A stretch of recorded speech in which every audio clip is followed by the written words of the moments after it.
Olá, meus amados queridos irmãos, você que está seguindo os vídeos aí, que você possa, em nome do Senhor, estar divulgando, nos ajudando aí a divulgar esses estudos acerca da palavra de Deus. E se você está vendo pela primeira vez e ainda não é inscrito, se inscreva, que eu vou estar, na medida do possível, estar sempre postando aqui vídeos e estudos relacionados com a palavra de Deus, porque é sempre bom nós estar meditando e aprendendo acerca da palavra de Deus. Irmãos, nos vídeos anteriores, quando eu tratei a respeito da vinda de Cristo, eu citei muito esse versículo aqui, 1 Coríntios capítulo 15, versículos 51 e 52. Eis que vos digo um mistério, nem todos dormiremos, mas todos seremos transformados, no momento, no abrir e fechar de olhos, ao som da última trombeta. E aí, os meus amigos que não acreditam e os meus irmãos que não acreditam que Jesus vai vir depois da grande tribulação, mas que acreditam que vai vir antes, eles fogem desse argumento aqui e dessa verdade, que essa última trombeta é as trombetas de Apocalipse. Primeiro, porque está claro, quando fala a palavra última, significa que tem mais trombetas. E aí eu queria que eles me achassem essas outras trombetas. É um argumento lógico. Segundo, o argumento dos mestres em teologia, que acredita antes, é um argumento muito assim sem lógica, que essa última trombeta aqui, ela é a trombeta das festas das trombetas, baseada nas festas judaicas. E aí eles pegam que baseada aqui, que nós vamos ver depois, que quando Cristo, nesse capítulo, fala que ele é a primícia, eles falam que é a festa das primícias e depois, numa sequência lógica, aqui é a festa das trombetas. Só que quando nós vamos estudar as festas judaicas, algo assim gritante acontece, que eles não atentam para isso, que é o seguinte: nas festas judaicas, nós tinha primeiro a festa da Páscoa, que era um ciclo, né? A festa dos pães ázimos, as festas das primícias, a festa dos Pentecostes, essa era a ordem. Ordem assim, 1, 2, 3, 4, Pentecostes, trombetas, depois expiação e depois tabernáculos. E aí, quando nós vamos para o Novo Testamento, lá em Levítico 23, é interessante nós irmos lá em Levítico 23 e analisarmos uma coisa interessante aqui, ó. Depois disse o Senhor Moisés: fala aos filhos de Israel e diz-lhes as festas fixas do Senhor. Essa palavra festa aqui, porque Levítico 23, você vai ver uma ordem gritante assim, da primeira até a última. Levítico 23 é o que fala só das festas, tratando desde a primeira até a última.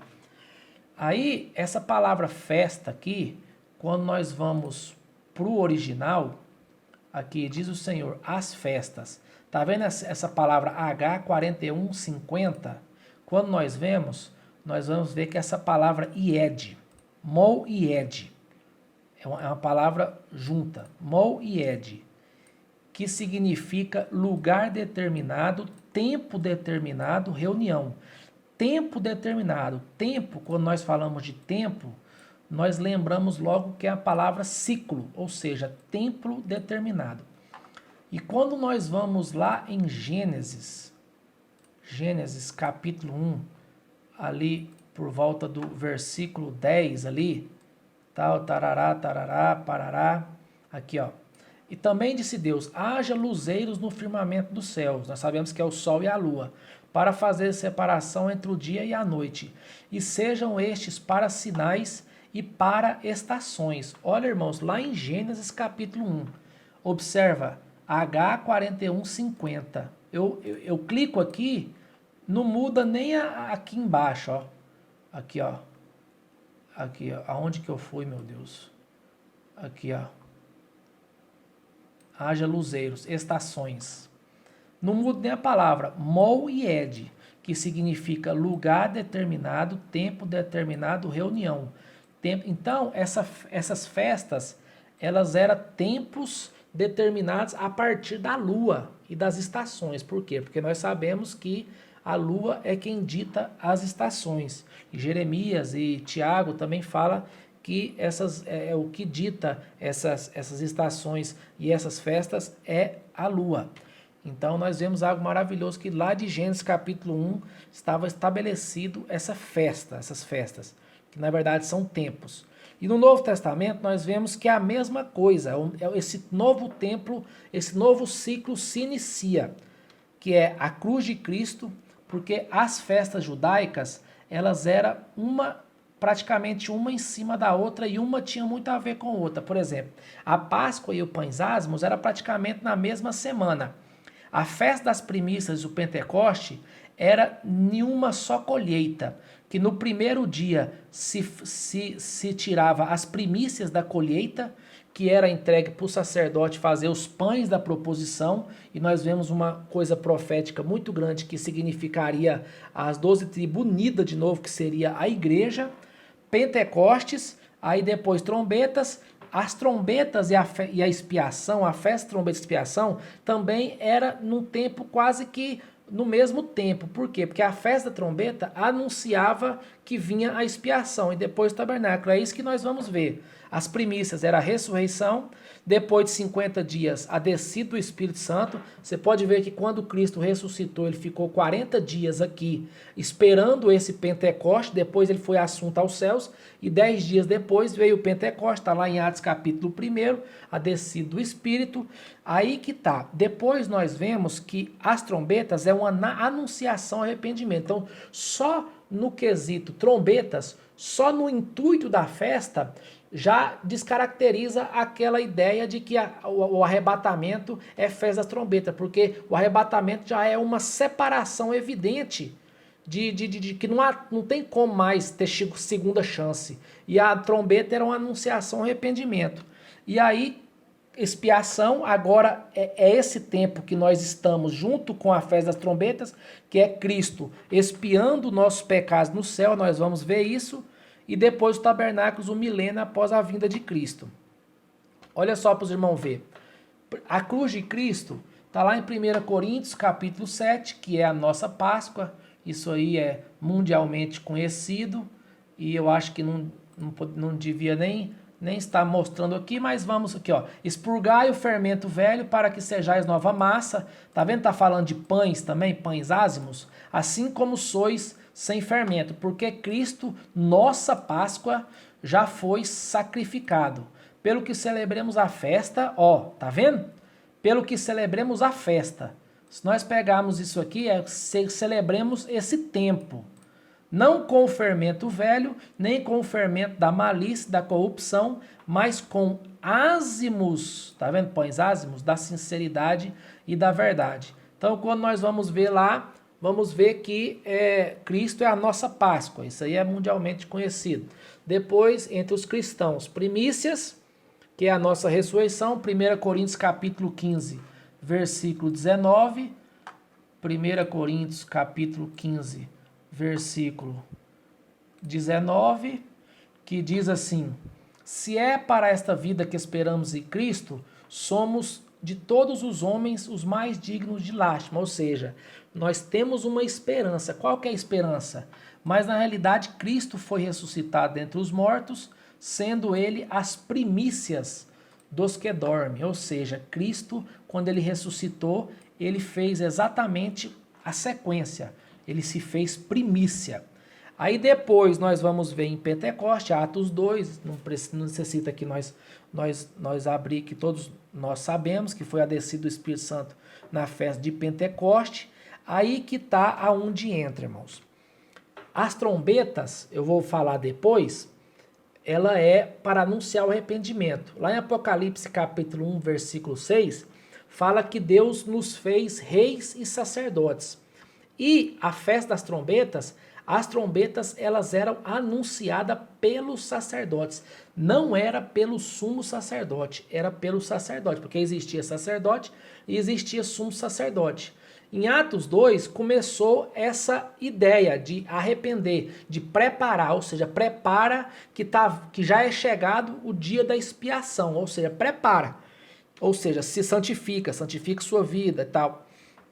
E aí, os nossos irmãos que creem que Cristo veio antes e, portanto, eles creem, os mestres, porque às vezes as pessoas nem passam isso batido, só crê, mas não passa. Mas os mestres que creem que aquela trombeta lá não é a trombeta de Apocalipse, eu queria entender como que os pecados deles é perdoado. Como que o pecado de um pré-tribulacionista que crê que aquela trombeta não é, como que o pecado dele é perdoado? Porque quando nós vamos ver lá em Hebreus, quando nós vamos ver lá em Hebreus capítulo 8, nós vamos ver algo tremendo. Porque se você quer saber mesmo o que é esse expiação do pecado, o que essa festa traz, você lê lá desde do capítulo 7 ao versículo 10. Você vai entender lá no capítulo 10.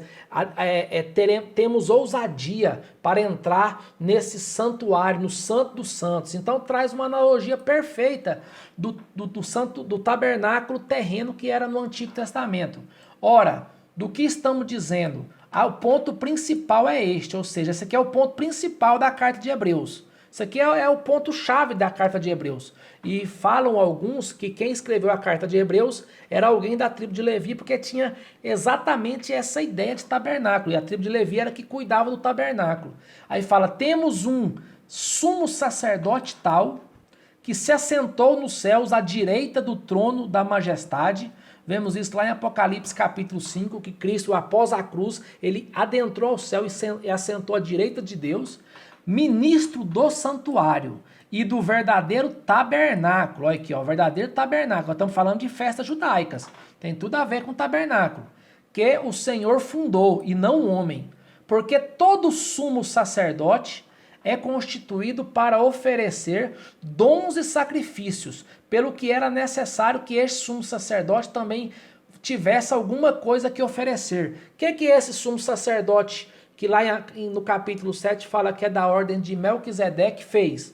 Ele ofereceu a vida dele. Então ele ofereceu tanto por ele quanto agora por nós. Ora, se ele estivesse na terra, ou seja, se ele estivesse na terra, nem seria sacerdote, havendo já os que oferecem dons segundo a lei. Ele está falando aqui que se ele estivesse na terra, ele não seria sacerdote, porque Cristo é da tribo de Judá, Leão da tribo de Judá. E aí o sacerdote era da tribo de Levi, os quais servem aquilo que é figura e sombra das coisas celestiais. Ou seja, eu só li um pouquinho aqui, irmão, mas se você ler Hebreus capítulo 7 ao capítulo 10, você vai ficar admirado com o que Cristo está fazendo por nós agora. E a Bíblia fala, e é interessante dizer, que quando Cristo ele se levantar desse trono, que é o Santo dos Santos, que ele se assentou à direita do trono de Deus, lá no capítulo 10 fala que quando ele se levantar, já não vai ter mais expiação de pecado, ou seja, não vai ter mais perdão. Aí eu queria saber, se Cristo vem, ele se assentar do trono e vir buscar antes da tribulação, como é que vai haver perdão depois? É um quesito, mas isso aí é para outro vídeo. Então o que acontece? Olha aqui, então se a festa da expiação está acontecendo nesse momento, e ela é de certa forma na ordem, depois da festa das trombetas, era no mesmo tempo, mas é na mesma ordem. Ou seja, a festa da trombeta também está acontecendo nesse momento e foi acontecido em Atos 2. O quê? Anunciar o povo arrependimento. O que 1 Coríntios 11 fala? Anunciais a morte do Senhor até que eu venha. Ou se depois que ele vir, não adianta mais anunciar a morte. Por quê? Porque já não vai haver mais expiação. E aí, se você acha que essas festas, esse encaixe das festas é algo, um estudo apenas da minha cabeça, olha como que se confirma que só falta a festa dos tabernáculos. Deuteronômio 16, do 12 ao 14, vamos lá.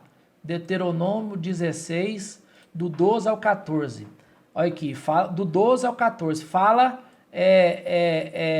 principalmente do texto aqui, ó, tá vendo? Of tabernáculos, ou seja, festa dos tabernáculos. Deuteronômio 16, né? A festa dos tabernáculos celebrará por 7 dias, quando tiver escolhida a tua eira e o teu lagar. Tua eira aqui, irmãos, é a eira da terra, ou seja, é cereal. E lagar, nós sabemos que um lagar é aonde se colhe, se amassa uva. Então, fala aqui, ó, a tua eira é uma coisa e do teu lagar. São duas coisas, são duas colheitas que o povo fazia antes da festa dos tabernáculos, ou festa das cabanas. E na tua festa regozijará tu, teu filho e tua filha, teu servo e tua serva, o levita, o peregrino, o órfão, a viúva, que estão dentro das suas portas. 7 dias celebrarás a festa ao Senhor no lugar que escolher, porque tal, da tua colheita e todo trabalho, pelo que estarás de todo alegre. Ok, irmãos? Agora, vamos lá para Apocalipse 14. Olha para você ver que algo maravilhoso. Apocalipse 14. Para você ver que só falta a festa dos tabernáculos para acontecer. Apocalipse capítulo 14, versículo 20. Do 20 em diante. Que diz assim.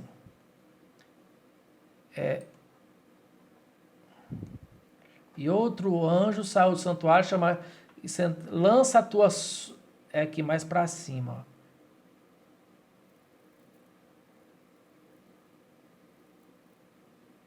E olhei, e eis uma nuvem branca, e assentado sobre a nuvem, semelhante a filho do homem, que tinha sobre a sua cabeça uma coroa de ouro, e na sua mão uma foice afiada. Ele viu e viu isso, irmãos. João viu. E outro anjo saiu do santuário, e clamando com grande voz ao que estava sentado sobre a... lança a tua foice e ceifa, porque é chegada a hora de ceifar, porque já a seara da terra, tá vendo que a seara da terra, ou seja, o trigo, está maduro, igual aquela separação lá da parábola. Então aquele que estava sentado sobre a nuvem meteu a sua foice da terra, e a terra foi ceifada. Aí ele viu outro anjo, irmãos. Ó, outro anjo saiu do santuário que estava no céu, o qual também tinha uma foice afiada. Esse também tinha uma foice, era outro anjo. E saiu do altar outro anjo que tinha poder sobre o fogo e clamou com grande voz. Ó, tinha poder sobre o fogo. E clamou com grande voz ao que tinha a foice afiada, dizendo: lança a tua foice afiada e vindima os cachos da vinha da terra, porque já as suas uvas estão maduras. Lembra lá o que nós lemos lá em Deuteronômio 16? Que o povo do Antigo Testamento, ele fazia uma colheita antes da festa das cabanas, e ele colhia duas coisas. Ele colhia o cereal e colhia o lagar, que na verdade lagar vem de uva, que a uva é aonde se amassa no lagar. E o anjo meteu a foice na terra e vindimou as uvas da vinha da terra e lançou-os no grande lagar da ira de Deus. Ou seja, basicamente, aquela colheita antes da festa das cabanas que acontecia no Antigo Testamento, era algo profético, que eles colhiam o cereal e colhiam o lagar. O cereal veio o anjo e ceifou, e veio outro ceifou e colheu as uvas, que aqui está simbolizando o quê? Os ímpios, e lançou-se no grande lagar da ira de Deus. Então, se a Bíblia é tão perfeita que não sei como é que alguém tem coragem de afirmar que ela é uma ideia humana. E vamos lá em Levítico 23, 39 ao 41. Levítico 23, 39 ao 41. Além do sábado Senhor, desde o dia 15 do sétimo mês, quando tiver escolhido os frutos da terra, celebrarei as festas do Senhor por 7 dias. Isso aqui, se você for lá em Levítico 23, tem até um título lá, falando que é a festa das cabanas. No primeiro dia haverá descanso solene, e no 8º dia haverá descanso solene, ou seja, esse 8º dia já fala que é um dia depois do 7º dia. E o 7º dia nós sabemos que é o descanso. Esse 8º dia aqui significa a eternidade. No primeiro dia tomareis para vós o fruto das árvores. Olha aqui, ó, fruto das árvores formosas, folhas de palmeiras, ramo de árvore frondosa, salgueiro e vos alegrareis perante o Senhor. Ou seja, Deus está mandando que eles pegam o fruto das palmeiras e vai para a festa das cabanas com palmeiras. Agora, irmãos, olha lá em Apocalipse capítulo 7. Apocalipse capítulo 7, ali no versículo 8 aqui, ó. 9. Depois dessas coisas olhei, e eis uma grande multidão, que ninguém podia contar, de todas as nações, tribos, povos e línguas. Essa multidão da grande tribulação estava indo para onde, irmãos? Ela, segundo aqui João viu, de vestes brancas, lavadas, estava indo para a festa dos tabernáculos, festa das cabanas. Povos e línguas que estavam em pé diante do Senhor, em presença do Cordeiro, trajando compridas vestes brancas e com palmas nas mãos. Aí, se nós formos ver essa palavra aqui, palmas, irmãos, se nós vamos ver aqui essa palavra, vestidos de vestidura branca com palmas. Olha aqui no original, do grego que foi escrito, poemix. Olha aqui, palmeira. Vou até aumentar aqui, irmãos, para vocês. Olha aqui, palmeira. Então, irmãos, essa analogia aqui, ela não é uma coisa inventada, não. Só que nós vimos lá em 1 Coríntios capítulo 5 que a Páscoa ela é apenas o sacrifício. Mas nada disso aqui teria sentido, nada dessas festas, a Páscoa, Cristo morreu, Cristo ressuscitou, a descida do Espírito Santo, nada teria sentido se não Cristo não tivesse no tabernáculo eterno expiando os nossos pecados. Então, se quem acredita antes da grande tribulação crê que não aconteceu ainda a festa da expiação, e a festa da expiação eles falam que é algo só exclusivamente para Israel. Nossa, Israel é tão exclusivamente para Israel. Irmãos, então como que o pecado dele é perdoado? Sendo que Hebreus capítulo 7, versículo 10 fala que Cristo, ele se ofereceu por sacrifício por ele e por nós, e agora está no tabernáculo eterno, sendo sumo sacerdote. Irmãos, é fantástico, é maravilhoso. Então, como que o pré-tribulacionismo e esses que adivinham, para eles, então, não está tendo perdão de pecado para ele, porque aonde que está a festa de expiação? E todas essas festas aqui, elas só tinham sentido, por quê? Porque o sumo sacerdote entrava de ano em ano no Santo dos Santos e expiava o pecado do povo. Essas festas aqui só tem sentido por causa dessa expiação aqui, ó. E depois, por final, tabernáculo, que aí sim ainda vai acontecer, e nós vimos aqui grandemente essas analogias dentro da palavra de Deus. Que você possa ser abençoado com este estudo e que cada vez mais você possa estar sendo alertada sobre esses acontecimentos escatológicos e estudando mediante a palavra de Deus. Fique com Deus, Deus os abençoe.